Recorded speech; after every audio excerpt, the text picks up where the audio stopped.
É um prazer estar aqui com todos vocês e com esses membros aqui da nossa bancada tão ilustres, né? Eh, Hoje o tema de inteligência artificial finalmente chegou para o agro. Pouco tempo atrás a gente conversava juntos aqui sobre como a inteligência artificial tem feito parte da nossa sociedade, mas não é a de agora, né?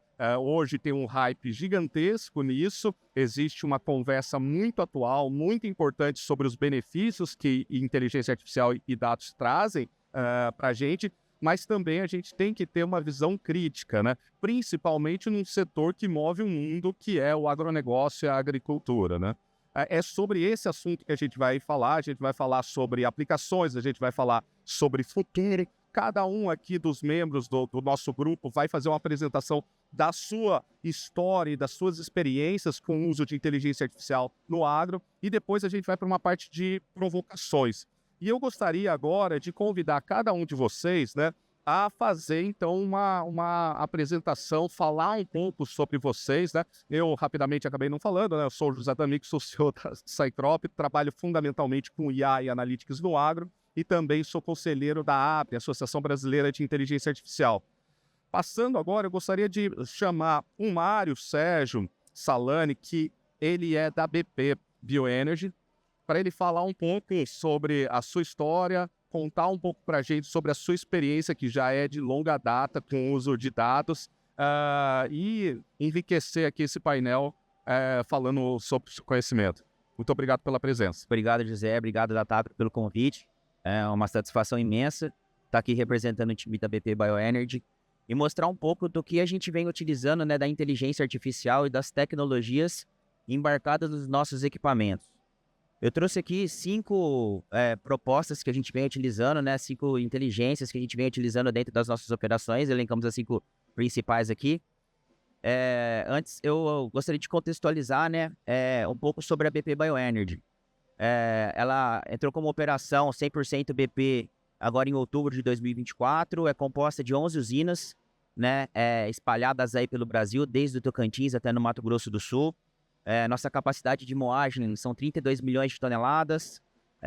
Atualmente nós contamos aí com uma força de trabalho de 9.500 colaboradores próprios, né, fora 4.500 colaboradores aí que a gente tem de terceirizado e ali em conjunto conosco.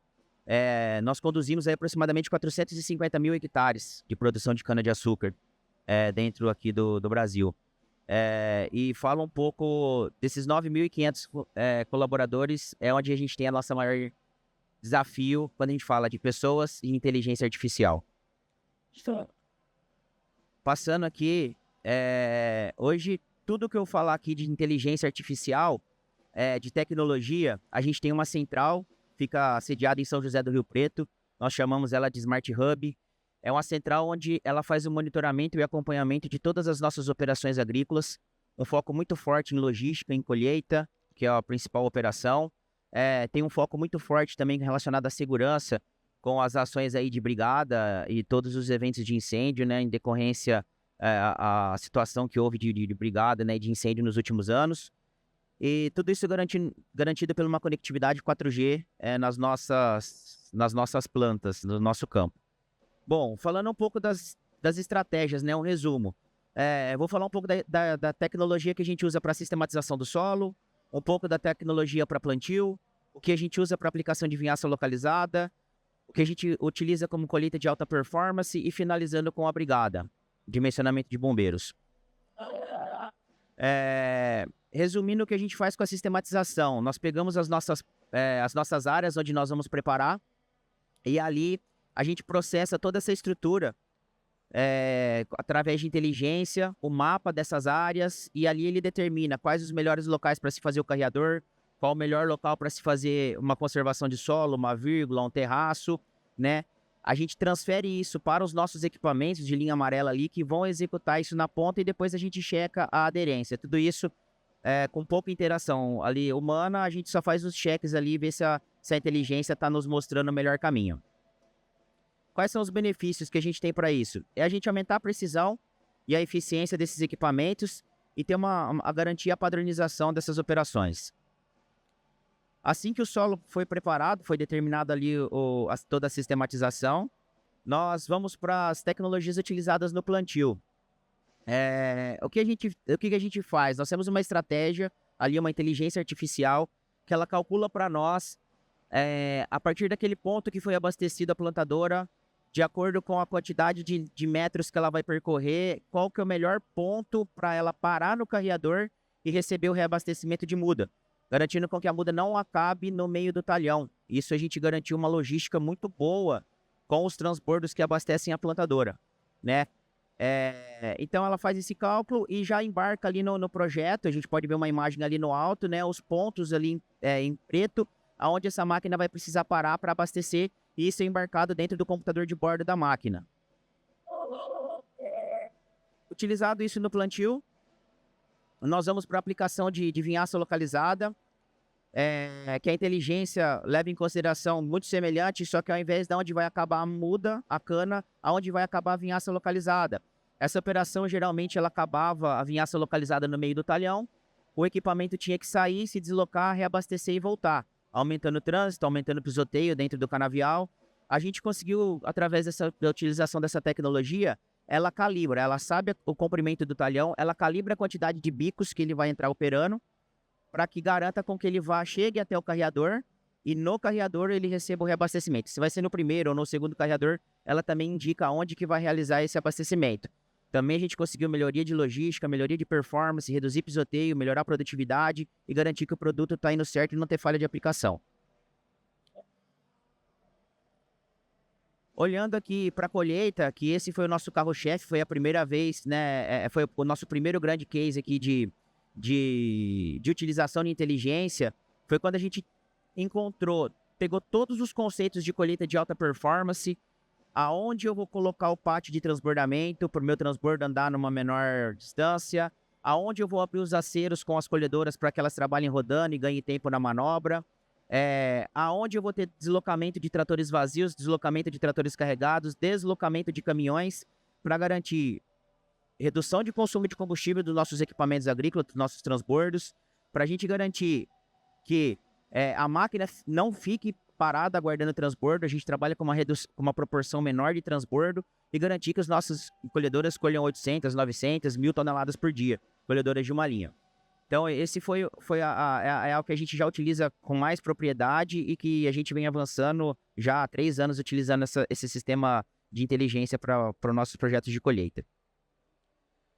E por último, a questão de dimensionamento de caminhão-bombeiro, definindo onde que nós vamos posicionar os nossos caminhões-bombeiro, a quantidade de caminhão-bombeiro que a gente precisa para cada planta nossa, para cada usina nossa.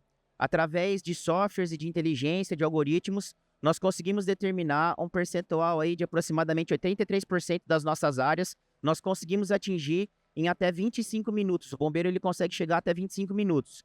A partir daquele determinado ponto, que ele tem que ficar parado de plantão. Ele chega em 25 minutos no raio máximo dele ali de atuação, e conforme a planta, são 5 bombeiros, são 7 bombeiros, 3 bombeiros atendem e eles ficam posicionados nessa área, e tudo isso também medido com a aderência e o acompanhamento com o Smart Hub.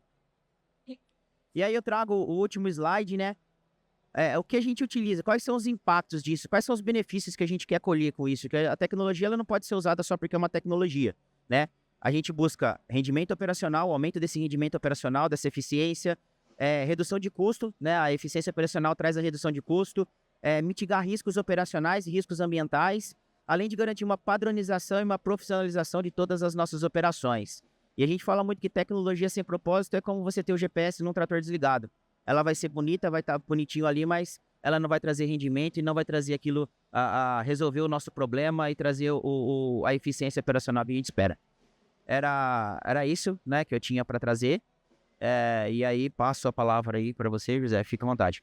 Muito obrigado, Mário. Acho que esse último slide que você trouxe sobre o uso do propósito é fundamental a gente trazer, explorar daqui a pouco mais sobre isso, como o uso da inteligência artificial ela tem que resolver. Acho que vocês viram dos exemplos que ele trouxe, eram exemplos muito objetivos.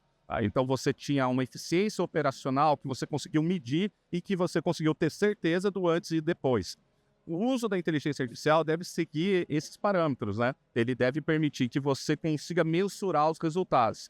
Eu vou pegar, então, agora esse gancho, pedir para que o Hélio Moraes se apresente, tá? E fale um pouco. O Hélio Moraes é daqui de São Paulo e sócio da PK Advogados. Hélio, se apresente, conta um pouco para a gente aí sobre a sua experiência, enriqueça aqui o momento. Obrigado pela oportunidade. Acho que aqui minha fala, né? Quero trazer a contribuição aqui da gente. Esse momento é muito especial, né? Acho que a gente vai poder falar um pouco mais aqui. Eu sou um entusiasta do uso da inteligência artificial e a gente tem que assegurar aqui no Brasil que a gente tenha uma regulação apropriada, né? Então, claro, tem diversas questões éticas de viés, de alucinação, de erro de contextualização que às vezes a IA pode produzir, né? Mas isso está muito ligado também à IA generativa, né? Que é o que está mais no grande hype. E aqui a gente viu vários exemplos aqui do Mário que envolvem outros tipos de inteligência artificial, né? Trabalho com isso há muitos anos, estava até comentando que a gente tem comecei trabalhando como engenheiro e trabalhava com algoritmos de inteligência artificial há 30 anos atrás, então realmente não é novo, né? Agora, hoje em dia, isso ganhou um outro patamar. E com isso, a gente está num momento muito especial, né? Isso vira um grande hype mundial, essa coisa da inteligência artificial, só que a gente tem que tomar alguns cuidados, né? Então, a gente tem projeto de lei do agrodado, a gente tem LGPD, a gente tem um projeto de lei de inteligência artificial, né, o 2338. Como que a gente equilibra tudo isso, né, e coloca isso no agro de uma maneira segura na medida jurídica, mas ao mesmo tempo sem inibir a inovação, né? Então é um grande desafio e é um momento especial que a gente está vivendo aqui no Brasil e que a gente precisa estar muito atento com isso. E eu vou colocar um pouquinho para vocês em que momento que a gente está em relação a isso, tá? Nós estamos num momento de discussão, né, como eu falei, do projeto de lei, o 2338. Ele tem muito influenciado pelo projeto de lei europeu, né, assim como a gente teve na Lei de Proteção de Dados, aqui na LGPD, que foi muito influenciado pela GDPR, nós também estamos com esse momento. E ele determina alguns riscos, né, riscos excessivos, que são áreas de IA que são proibidas, né? Riscos altos, que são áreas que precisam fazer um algoritmo de impacto, né? Que são questões importantes, mas sempre olhando o lado negativo da questão, né? E como a gente viu, tem muitos aspectos positivos do uso da inteligência artificial e a gente não pode engessar todo esse sistema de uma maneira extremamente burocrática, que torne isso muito complexo, né? Então, o momento que a gente está inclusive de influenciar esse projeto de lei. Ele tramitou durante 2 anos no Senado e no começo desse ano ele veio para a Câmara e esse ano é um ano de discussão na Câmara. Então é um momento apropriado da gente criar um projeto de lei adequado, porque de outra forma, né, o projeto de lei europeu, por exemplo, que foi aprovado, já é lei na Europa, eles tiveram que meter um pouco o pé no freio, porque ele também era muito controlador e muito rigoroso em alguns aspectos, né? Então, existe esse receio de que a inteligência artificial vá dominar o mundo. Eu não compactuo com essa preocupação, né? Eu acho que a gente estava até entre nós aqui conversando um pouco que tem muita questão de cultura, de adaptação. Então, a tecnologia vai permitir muita coisa, mas a gente implantar isso e usar isso, a gente ainda tem um timing para fazer isso. Então, a gente está nesse momento de estabelecer o nosso marco regulatório. Ele teve algumas coisas positivas também, que eu vou brincar aqui um pouco com vocês, né? Mas a gente tem que olhar, né, para os veículos autônomos, né? O uso dos drones, a questão dos dados, né? Dados de crédito, dados climáticos, né? A questão de dados de irrigação. Algumas dessas situações, eventualmente, pode sim ensejar que a gente faça uma aplicação de algoritmos de avaliação de risco para poder evitar isso, né? Mas tudo não pode ser tudo alto risco, né? Porque, na verdade, o produtor está lá para produzir mais, né? E a gente tem essa necessidade de alimentos. Então, a regulação vem para controlar, sim, alguns cuidados que a gente tem de governança, né? As organizações que trabalham mais com dados podem, inclusive, até criar comitês de ética para como usar os dados, e organizações um pouco mais maduras criam até a figura do Chief, né, of Inteligência Artificial, né, o CAIO, né, que o pessoal chama mais recentemente. Mas isso não é para todas as empresas, depende um pouco da necessidade, da criticidade em que os dados estão sendo utilizados, né? Então a gente tem que proporcionalizar isso. Nesse sentido, o que vem acontecendo, né? A gente sim o projeto de lei ele colocou a ANPD, né, para quem não conhece, a Autoridade Nacional de Proteção de Dados, que é responsável pelo sistema da LGPD, como uma coordenadora, né, das autoridades setoriais e dos conselhos, né? Então, isso foi um passo bastante importante, porque o risco de IA na saúde é diferente do risco de IA no financeiro, que é diferente do risco de IA no setor agrícola, né? Então, a gente tem que ponderar isso de uma maneira equilibrada, de acordo com a necessidade. É um grande desafio essa coordenação, a própria NPD ainda está nesse momento de maturidade em relação aos dados pessoais, então ela mesmo ainda não se encontrou totalmente, o Brasil ainda está evoluindo nessa questão, mas foi importante essa reformulação da estrutura em que tenham a intervenção das autoridades setoriais. Isso ainda não está consolidado, né? Como eu falei, isso deve, até o final do ano, a gente deve ter uma proposta definitiva, transformando em lei. O momento atual ainda é de consolidação, é o momento que a gente tem como influenciar. E o que fazer então, né? Puxa, vem a IA, vai mudar o mundo, né? Eu acho que realmente, como o próprio CEO do Google, né, mencionou já até há algum tempo, a IA tem um potencial talvez até maior de transformação que o fogo e que a eletricidade, né? Então, e vai mudar a forma como a gente estuda, como a gente faz tudo, e eu acredito nisso, mas não acho que ela vai dominar o ser humano. Então, a gente tem que estabelecer regras de uso dessas tecnologias, né? Então, a gente tem que ter políticas para fazer isso, a gente tem que ter governança em cima disso, a gente tem que ver que dados que a gente está utilizando, a gente tem que treinar as pessoas, né? Criar cultura. A gente estava entre nós aqui conversando muito sobre essa questão do treinamento e a criação da cultura, né? Eu sou de uma geração que nasceu analógico, né? E depois a gente veio para o digital e agora já é esse digital com inteligência artificial. Então a gente realmente está numa evolução muito rápida, né? E essas questões vêm a cada dia mais e mais, né?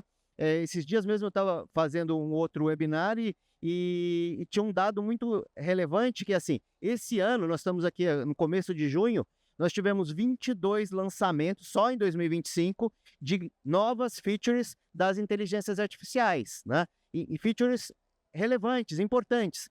Quando no passado, o iPhone era lançado uma vez por ano, né? Agora, em 6 meses, 5 meses, a gente já tem várias características. Então, realmente, é um mundo bastante dinâmico e a gente vê, né, esse exemplo como o Mário colocou aqui, como as fazendas, os produtores estão absorvendo isso. Só que a gente tem que fazer isso com governança, com regras, né? A tecnologia permite tudo, mas cabe a nós definir como vai utilizar isso, quem pode utilizar, como utilizar, formar as pessoas para utilizar da forma correta, né? Então, o estabelecimento dessa governança, acho que é o momento, independente da lei, isso já é relevante para a gente poder ter segurança jurídica nas operações, né? Então, acho que era isso que eu queria colocar aqui agora, para a gente depois voltar para a discussão, né, José? Legal, Alex.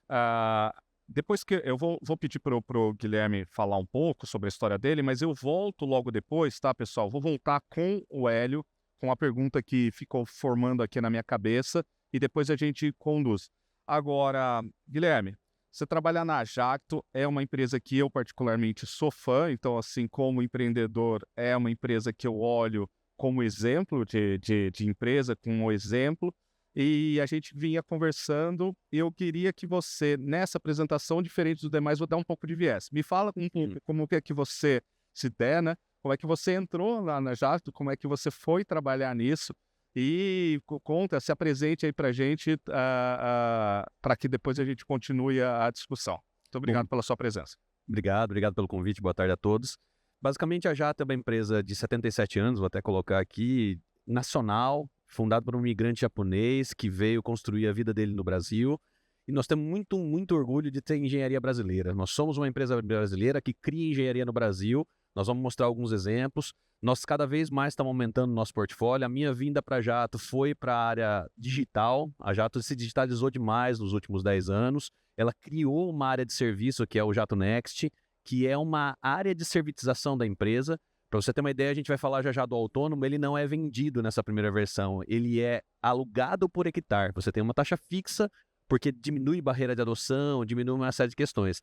Então você fala assim, normalmente as pessoas vêm trabalhar na Jacto por propósito, né? Isso é muito legal, muito interessante de saber que a empresa atrai pessoas com sinergia de propósito igual ela tem.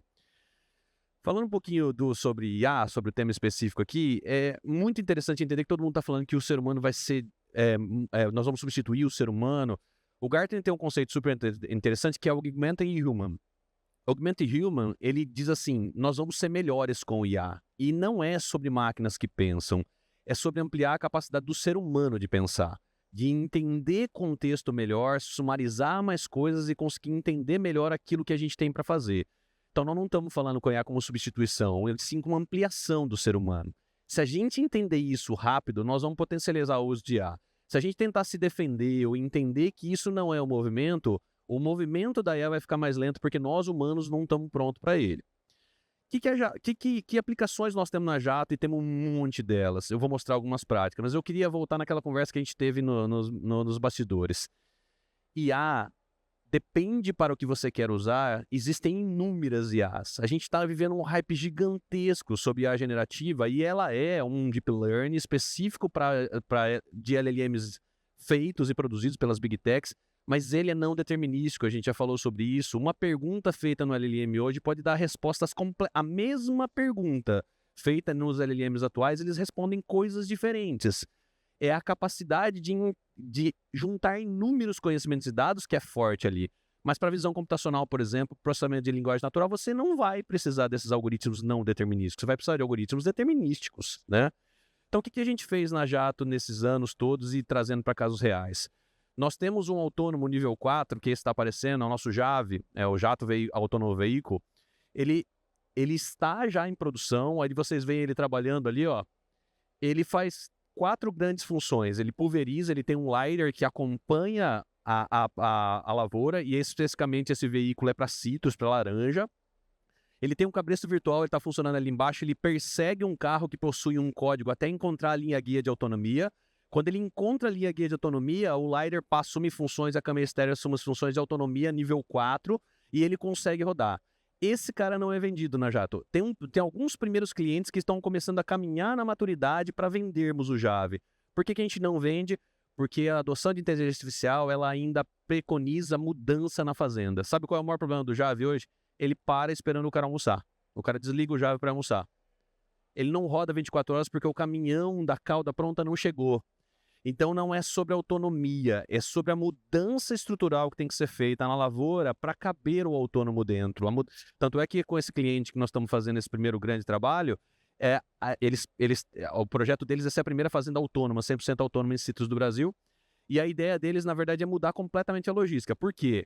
Você vê do lado direito ali, o Jave tem capacidade de contar frutos e maturidade. Ele passa pulverizando, ele tem uma segunda função que é contar frutos e maturidade. Então ele dá estimativa, porque eles... Só uma coisa, lembrando que na laranja, num pé de laranja, você tem diversas maturidades. Ou seja, então você não está mais só detectando laranja, você está detectando... maturidade e a quantidade. Porque eles redeiam, né? Eles têm que determinar a produtividade, né? Então, a ideia da tecnologia é usar o veículo como um grande sensor para fazer a pulverização, mas também enxergando o contexto, entendendo o contexto. Um dado que eu trago interessante aqui é a gente sai de 24 funcionários com a adoção de 4 Jave para 6 funcionários. Sai de 6 pulverizadores para 4 pulverizadores, ou seja, não é sobre autonomia, é sobre mudar o comportamento e o trabalho que a fazenda faz. O que mais a gente tem na Jato? Nós temos armadilhas eletrônicas também que a gente usa IA. Na verdade, o que a gente faz é identificar insetos, determinar a quantidade de insetos e a gente cria um mapa de dano econômico. Tá vendo aquele mapinha verde e vermelho ali? A gente está dizendo, ó, a praga está entrando para uma sentinela e está caminhando. Então, a gente deveria tentar descalendarizar a pulverização baseado nisso. A gente tira 2 fotos por dia e determina dano econômico. Isso deveria começar a mudar a forma como a gente muda o calendário de pulverização.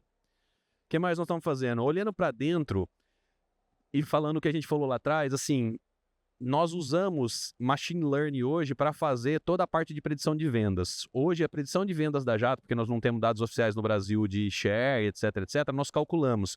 E nós usamos regressão linear. Nós não usamos ChatGPT para fazer isso, nós não usamos IA generativa para fazer isso. Por quê? Porque não é a característica desse tipo de aplicação. Então, o que a gente fala muito, esse algoritmo, na verdade, ele nos conduz toda a produção da Jato é baseada nesse algoritmo para linhas Uniport. Então, toda a predição que a gente faz de um ano para o outro de S&OP usa esse algoritmo como base para ser a determinação de qual volume de máquinas nós vamos estimar. A gente ouve o mercado, ouve os vendedores, e esse algoritmo baliza como nós vamos nos comportar para o ano seguinte. Isso é muito interessante, porque a IA é usada há muito tempo. O Java, para vocês terem uma ideia, o veículo existe desde... Nós lançamos em 2013 na Grishow. 2013. Então, inteligência artificial não é um tema de hoje. Uma coisa que a gente vem usando muito, e aqui a gente usa a generativa, e eu trouxe um caso de cada um, que é a busca de patentes manuais.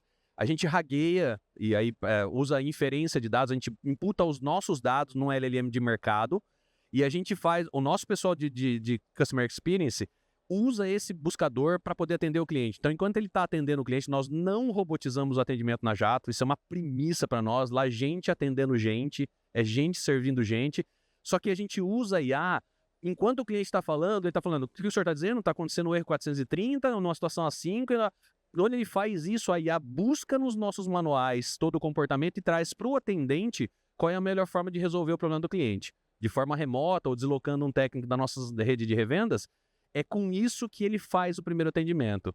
Ou seja, eu diminuo a necessidade da pessoa conhecer todo o portfólio de produto, todo o portfólio de erro, aumento a capacidade humana do cara responder, mas mais que isso, eu uso a tecnologia para a coisa certa. Aqui a generativa é perfeita, para o volume de dados, etc. Quais são os grandes desafios? Eu trouxe isso para a gente começar falando disso no começo, porque é legal. Todo mundo fala muito de e aí tem 3 grandes desafios que eu acho que a gente vai acabar debatendo aqui. Primeiro, a segurança e conformidade, que nós falamos desde o começo. Usar dados ruins para fazer algoritmos com inteligência artificial gera resultados ruins. Então, a primeira pergunta para as empresas aqui é: nós estamos fazendo a curadoria dos dados? Nós trabalhamos nos dados antes de trabalhar nos algoritmos de inteligência artificial? Porque se você vai para a inteligência artificial com dados ruins, automaticamente você perdeu a análise, porque não é ali que mora. Outra coisa é custo. Custa muito caro usar a IA se você usa errado. Se você usar bem, ele é um uso racional, você consegue benefícios, tanto é que toda vez que a gente faz payback para projetos lá na Jato, a gente custa usar um time, o Lucas, que é o coordenador do time de IA que está ali, a primeira pergunta que eu falo: Lucas, vai dar payback? Porque tem que dar payback, não pode ser pelo hype. Quando a gente ragueia vários teras de dado, aquilo custa muito dinheiro. Eu faço inferência de colocar meus dados para a IA ficar com os meus dados, para não aprender com outras coisas e ter contexto, custa dinheiro isso. E isso tem que retornar. E outra questão é a escalabilidade. Fazer um POCzinho, fazer uma coisa simples é bem simples. Então eu trouxe aqui coisas que são de produto, embarcadas nos nossos produtos, que estão dentro já da entrega do cliente, e coisas que são de melhoria de performance interna. Só que todas elas vão passar por esses 3 caras. Se não der custo, não der escalabilidade e não tiver segurança e conformidade, rapidinho nós vamos perder o hype. A gente estava falando lá atrás, né? O Gartner tem um hype cycle, que é uma curva de adoção de tecnologia. Nós estamos no alto do hype. Vai acontecer um vale da desilusão já já. Muita gente vai falar: ChatGPT não serve para nada, porque eu tentei usar, ele respondeu o negócio errado. Isso mesmo, ele vai responder, ele é não determinístico. Então, eu acho que se a gente não caminhar para amadurecer, ter dados bons para fazer e escolher as ferramentas certas de dados, nós provavelmente vamos perder um movimento muito importante para a humanidade, que é o uso de inteligência artificial para aumentar o potencial do ser humano. Muito legal. Obrigado pelos 3, pelas apresentações. Hélio, eu estava pensando aqui no que o Guilherme e o Mário tinham falado e fiz uma analogia ali. Ó. A gente pega um banco onde você tem toda uma estrutura dentro de uma metrópole, onde você tem todos os dados sem problema de serem remotos, você não tem influência do clima, você pega um departamento de saúde de um governo, ou você pega um grande hospital onde os dados dos pacientes estão mais localizados, onde você tem toda um registro histórico computacional já de muito tempo, e daí a gente começa a escutar os dois falando. Era bombeiro, era aplicação de vinhaça, era otimização logística para as mudas. Nós vemos da Jacto a parte comercial, que se aplica a outros tipos de empresa, mas depois a gente falou de uma cultura que era laranja, que só para aquilo você tinha, sei lá, cerca talvez de uma dezena de modelos especializados. Depois você tem a parte das armadilhas. Me parece que quando eu olhei lá com a Abria as primeiras propostas de regulação no Brasil, a gente estava olhando aquilo lá muito com viés, posso estar errado, então na verdade é para você me criticar nesse ponto, cara, muito viés de GenAI, muito uma ideia de que cada regra serve para qualquer aplicação. E quando eu tento propor essa ideia de que indústria é uma coisa, ambiente de saúde é outra, agro parece assustadoramente maior. Você acha que a gente passou por um problema de o pessoal querer colocar tudo numa regulação para fazer caber tudo? Como é que você vê isso? E como isso pode fazer com que uma empresa do Mário ou outra do Guilherme possam acabar não se beneficiando de uma regulação, ao invés de ter uma segurança por ela? Ainda mais num país que a gente tem uma Anatel que funciona bem, a gente tem a história do CGI que regula a internet. Me fala um pouco, o que você pensa sobre isso? Não, acho que você tem toda a razão e acho que esse momento é desafiador, né? Eu tive, inclusive, a oportunidade, né? Sou representante da Câmara Brasil-Canadá de Comércio, de falar na Comissão do Senado nesse sentido, né? De que a gente precisa de uma regulação que, sim, traga segurança jurídica, mas que favoreça a inovação.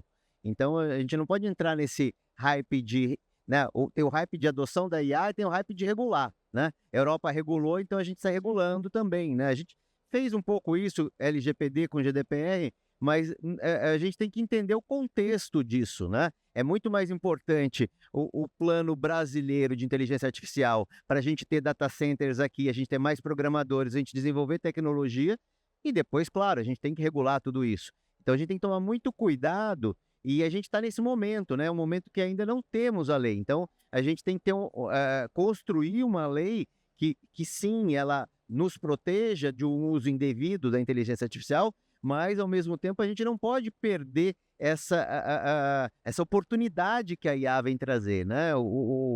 A gente tem uma transformação que está acontecendo no mundo gigantesca e a nossa regulação precisa ser calibrada com isso. Então, ela precisa ser menos prescritiva, um pouco mais principiológica, né? E setorizada, né? É o que a gente está falando aqui. A gente tem, claro, né? O Guilherme estava falando ali, né? Falou a conformidade e segurança, é importantíssimo, né? E ali entram as políticas, entram a governança. A gente tem que construir isso de maneira segura, mas, ao mesmo tempo, né? A gente tem os desafios de crescimento de produtividade, os desafios de alimentar o mundo, né? O setor agro no Brasil é o setor de maior destaque. Então, a gente não pode, por uma regulação, travar isso, né? Então, a regulação tem que estar aderente e apoiando isso, suportando isso. Claro, tem preocupações? Tem dados de crédito, tem dados, às vezes, sigilos, né, de fazendas, sigilos de estratégia de cada produtor. Isso tudo precisa estar dentro de guardrails. Então, quando a gente monta uma IA dentro de casa, eu tenho que ter controles, né? E mesmo dentro da organização, né, não é qualquer um que pode acessar o conteúdo que está numa IA, né?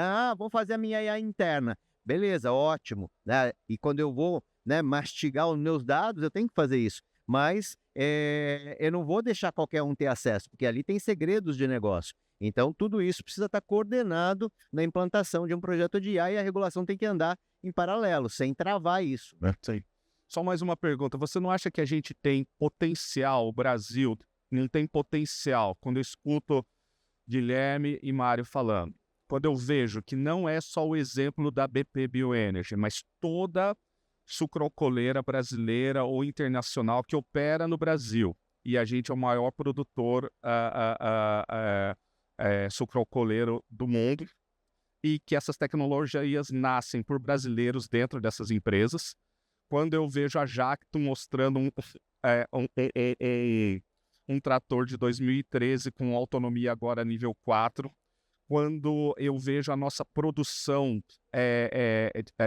de alimentos, grãos, quando eu vejo o que nós temos, por exemplo, de dados abertos já do governo, a gente não tem potencial para ser um influenciador global, pelo menos no agro, sobre como governar o uso de IA para a produção de alimentos? Acho que no agro a gente tem todo esse potencial, né? Eu acho que a gente estava falando aqui um pouco com o Mário, ele estava contando um pouco do centro de operação deles, de tecnologia. Eu falei, isso é um SOC, né? Você tem um SOC, né? Que é controlar os dados. E a gente estava falando também sobre a organização das bases de dados, né? Então, o agro se encontrou com toda a conversa, né? Você é da área de tecnologia, você sabe, com toda a conversa do sistema, até do sistema financeiro, né? De como você controla as operações. E nesse patamar, a gente está muito na frente, né? Nós temos o destaque já na produção e agora a gente casar isso com a tecnologia, né? Ver uma empresa aqui como a Jacto fazendo isso daí, isso é coisa de primeiro mundo, né? Então a gente tem que ter orgulho disso, né? Acho que é muito importante. Joia.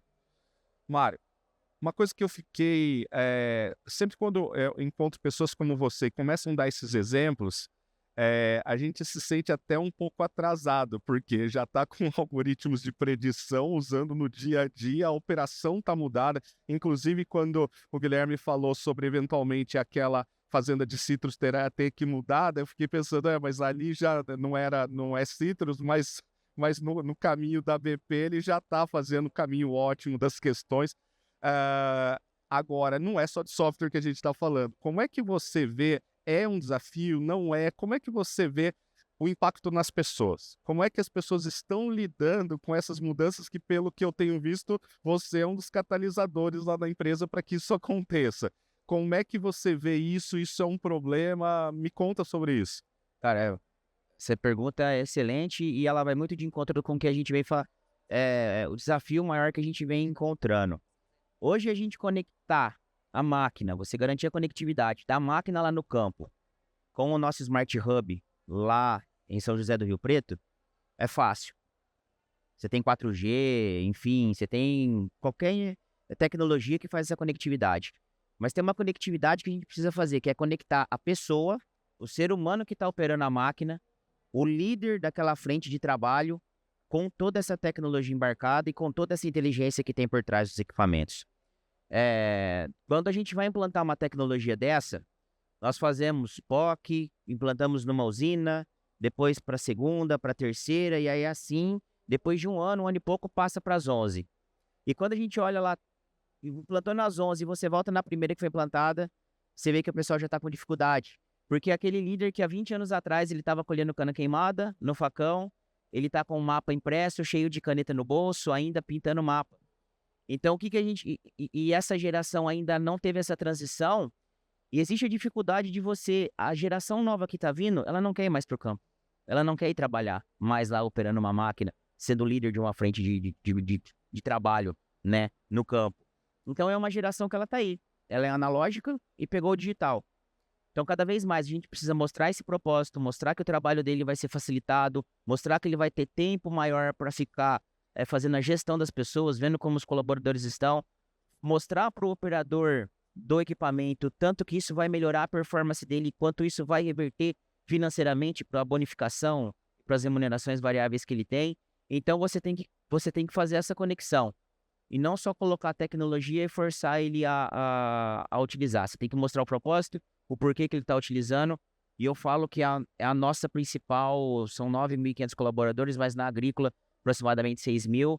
É o maior desafio nosso e é aprendendo a cada dia e a cada dia usando uma estratégia diferente e a cada dia ali tentando conectar pessoas, inteligência e máquina. Então, vocês precisam de um negócio, de um digital literacy, né? Vocês precisam que as pessoas vão aprendendo como usar isso, né? Eu queria trazer uma ligação com o Guilherme, porque, claro, a gente está falando de muita coisa nova. Queria passar por um pouquinho pé atrás. A gente escuta de bordo de colhedora há um século. Século não, mas há muitos anos. O Brasil, a Solinftec tem um papel fundamental nessa distribuição disso. E a gente, trazendo ali tecnicamente, quem me conhece sabe que sou bastante técnico, você tem ali uma ECU, você tem uma parte central, um computador central da máquina e a gente tira uma série de dados ali, né? Que quando pega numa colhedora, eu pego disco de corte, eu pego as pressões hidráulicas, eu pego RPM, temperatura.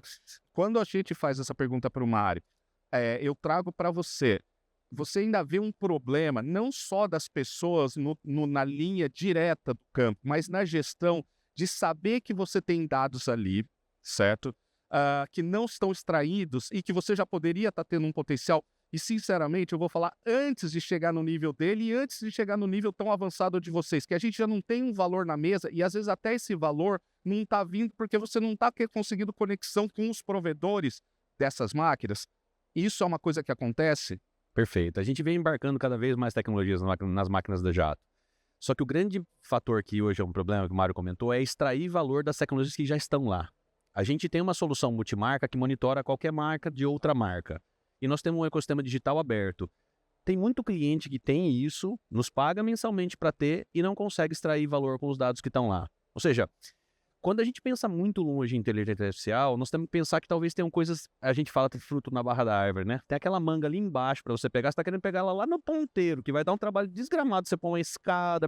E tem tecnologia que está muito na mão para tomar. E a gente não está tomando decisões baseadas nessas informações que nós já temos, nas tecnologias que nós já temos. Por exemplo, a gente fala tanto em sustentabilidade, nós temos o bico a bico nos nossos equipamentos há muito tempo, que tem clientes que não conseguem dizer quanto estão economizando ali de defensivos usando a tecnologia atual, mas estão querendo usar a generativa para poder dizer o quanto. Quer dizer, é uma dicotomia clara que nós precisamos usar o que a gente tem bem hoje. Porque os dados já estão lá, eles já estão sendo gerados, as tecnologias já estão disponíveis, o produtor já está comprando os equipamentos. O que nós precisamos são duas coisas: pessoas capacitadas, que é o que o Mário falou, porque hoje você não tem nas empresas uma pessoa que possa olhar para esses dados. Nós temos muito cliente grande, o Guilherme Schaeffer estava falando aqui antes da gente, ele é um cliente do Jato Next, eles têm um time de BI lá que extrai soluções da nossa plataforma, de outros ecossistemas, para fazer uma inteligência interna.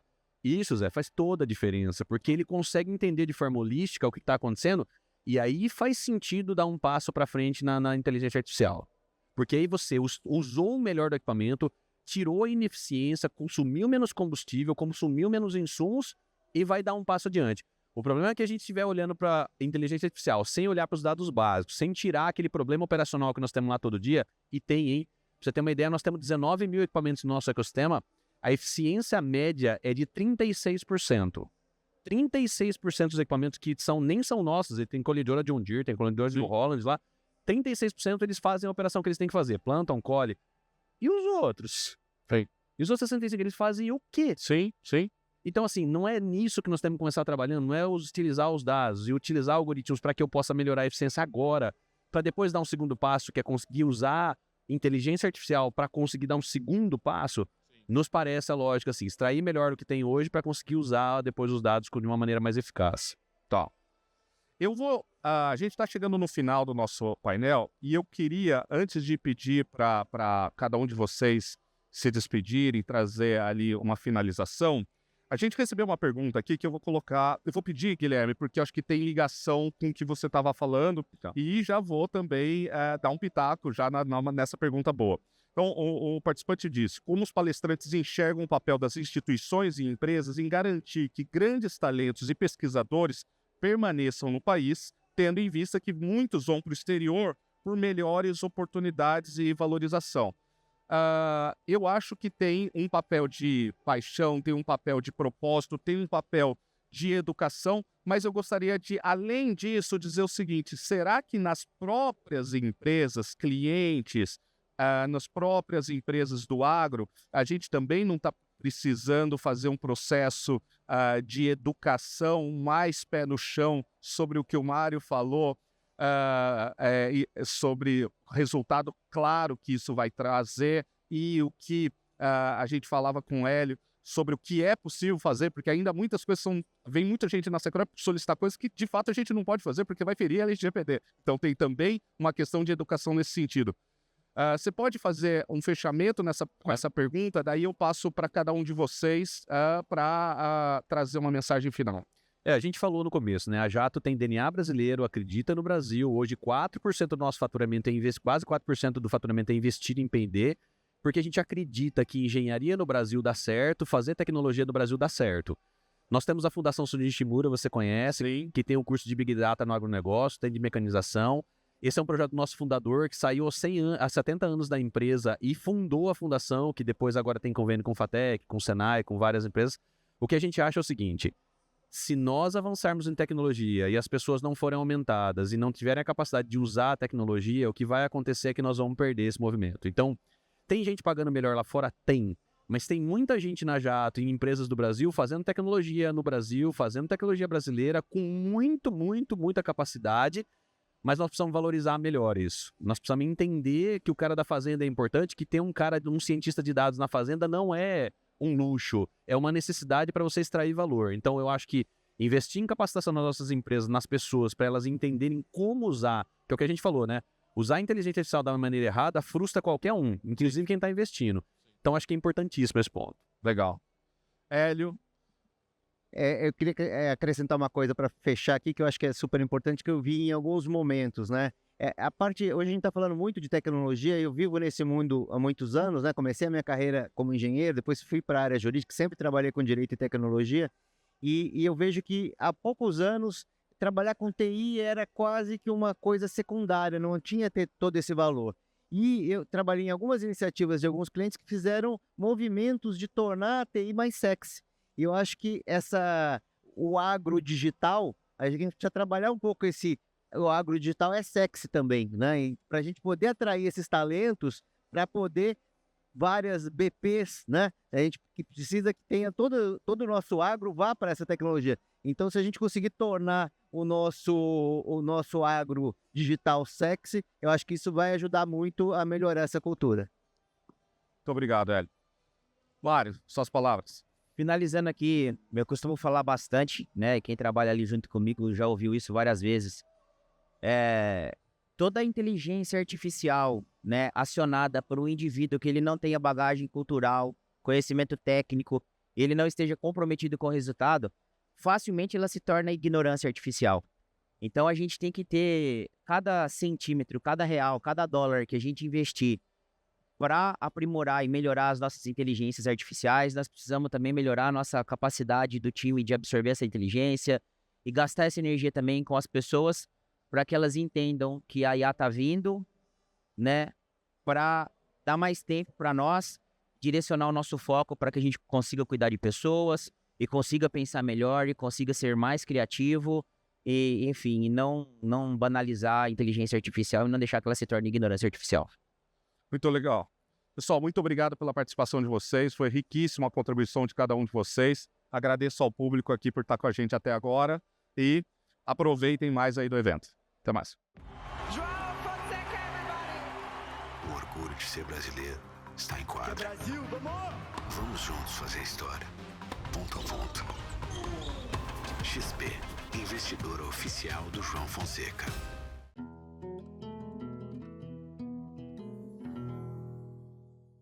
AgriConnection. Ative a rede que vai transformar o agro.